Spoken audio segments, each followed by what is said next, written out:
ഉണ്ടല്ലോ, നമ്മളിപ്പോൾ ഒരു ഗ്രൂപ്പായിട്ട് ഡിസിഷൻ, ഇപ്പോൾ നമ്മുടെ ഫ്രണ്ട്സ് ഗ്രൂപ്പിലാവും കോളേജ് ഗ്രൂപ്പിലാവും നമ്മൾ ഏറ്റവും പ്രശ്നം കോളേജിൽ ഇപ്പോൾ ഈ 20s എന്ന് പറയുമ്പോൾ ഏജും എന്ന് പറയുമ്പോൾ ബോയ്സിൻ്റെ ബ്ലഡ് തിളച്ചിരിക്കുന്ന ടൈമല്ലേ. അന്ന് എന്നാന്ന് പറഞ്ഞാൽ വേണ്ടാത്ത പരിപാടികൾ കുറേ ചെയ്യും. അപ്പോൾ ഫ്രണ്ട്സ് പറയടാ ഞാനുണ്ട്, നീ പേടിക്കാതെ ചെയ്യടാ.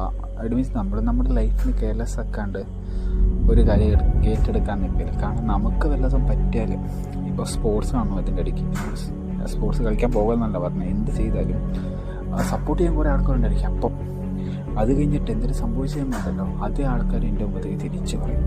അതാണ്. അതുകൊണ്ട് ആദ്യം എവിടെയാണെങ്കിലും നമ്മുടെ കാര്യം സേഫ് ആക്കുക. സ്വന്തം കാര്യം സേഫല്ല, അതിന് ശേഷം അത് വേറെ ഒരാൾ എളുപ്പം ചെയ്യുന്നത്. എല്ലാവരും പറയും സഹായിക്കണം, ശരിയാ സഹായിക്കാൻ, നമ്മുടെ ഉണ്ടായിട്ട് വേണ്ടേ അവരെ സഹിക്കാൻ. അതുകൊണ്ട് സ്വന്തം ആദ്യം ഗതി പിടിക്കും, എന്നിട്ട് വേറെ ആൾക്കാരെ സഹിക്കാൻ നിൽക്കുക. അതെൻ്റെ അനുഭവം കൊണ്ട് ഞാൻ പഠിച്ചത്. അവിടെ പിന്നെ മനസ്സാക്ഷി ഇല്ലാതെ ആൾക്കാരെ വേണം കേൾക്കാൻ നിൽക്കും. ഫസ്റ്റ് നമ്മുടെ കാര്യം കഴിഞ്ഞിട്ട് ബാക്കിയുള്ള ചെയ്യണം.